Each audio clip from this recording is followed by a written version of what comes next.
Hello, Order Your Lifestyle professionals. Rachel here again, very excited as always. So let's go ahead and get started. I do want to start with reflecting on the topics that we've covered the past few months and how to bridge them together. And one of those ideas is how to deal with mourning as you order your lifestyle. So it doesn't just go away just because someone's getting married. And if you are the bride or groom that has lost the family or friend, then you're feeling this probably now more than ever. I want to encourage you to take time, as always. That's the first step. Take time to feel what you're feeling. It matters, it's important to you. Even if no one else understands what's going on, it really matters, and all that you can do is just be accountable for your own feelings. So one way that I have found as I'm going through a lot of these holidays for the first time without my family member is that it can help to set up a memorial, to reflect about your loved one during that time, to find little ways to honor them during that time.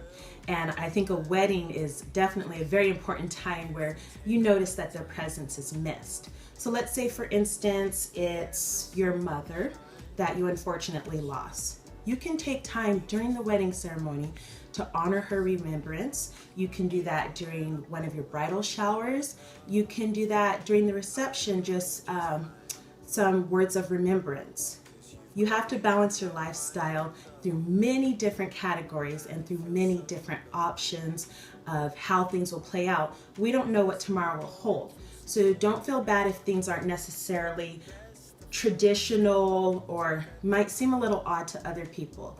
If you take time to honor your loved one, to think about your loved one, then it's a little less likely that you'll have to deal with that overwhelming rush of emotions in the middle of your celebration. However, that being said, if you get to that point in your celebration and you do feel that overwhelming rush of grief, just take time. There's nothing that we can do to quote unquote fix it. So all we can do is work through it. Of course, I'm not a psychologist, but I do know that time is the best way to work through grief. Oh my goodness, professionals. Weddings, weddings, weddings. What could be more fun and more stressful all at the very same time?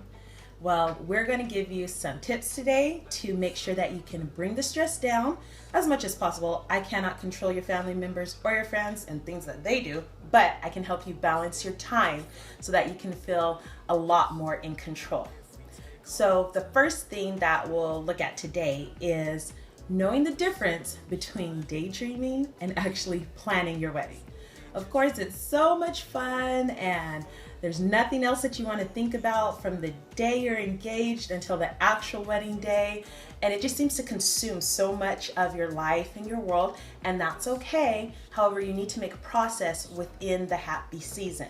So getting together with friends to work on invitations, to work on your registry, that can be a lot of fun. However, you need to have goals each step of the way in order to utilize your time effectively.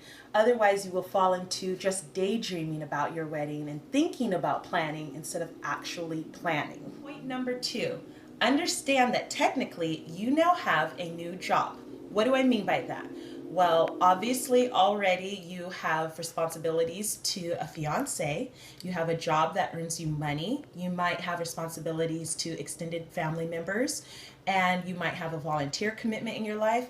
The wedding in and of itself is a new job. It's not going to plan itself.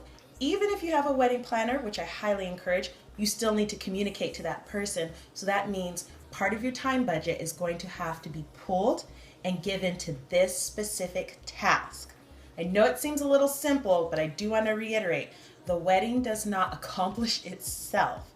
So that means when you're starting to pull time from your time budget, do it without feeling guilty. You're going to need to set aside so much time each day in order to get this accomplished. Depending on your lifestyle, that might look like coming home from work and spending an hour on the wedding each night, and depending on how quickly you'd like the ceremony to take place. Or that might mean that every weekend is now 3 hours spent on the wedding until it's accomplished. look at it in a schedule and a time budget, and that will help you from getting to the last minute and finding that there's so many things undone, or realizing that there's more to be done than the time you have allotted.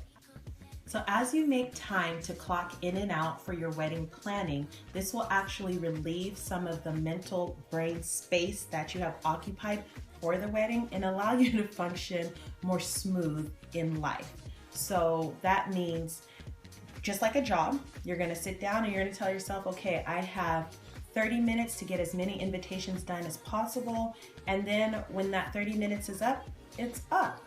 This is also very helpful for you brides who are over the moon ecstatic, and I don't blame you, but you know your poor groom doesn't want every sentence to start with, and we should do this for the wedding, and what do you think about this for the wedding? Kind of remember the things that caused you to fall in love in the first place so that you can hold on to that and still have that love after you get past this ceremony. So again, you're going to make sure that you set aside time in your time budget. You're going to clock in and out, and you're going to pull from your time budget consciously, knowing that you have a deadline, so to speak. We know that the day is coming, but there are so many little deadlines that happen long before the day that you want to make sure and meet before you get very close, so that you can alleviate a lot of the load on your brain space, because you have so many other things to do, and I hope that includes staying on task with your awesome business. Lastly, as always, I encourage you to get a wedding planner or a day of coordinator. You're only one person, and in the middle of the celebration, you don't want to be tasking. You want to be celebrating. Let someone else do that, and you'll be able to look back on the day with so much joy. Remember, don't let life or your wedding order you around. Order your lifestyle.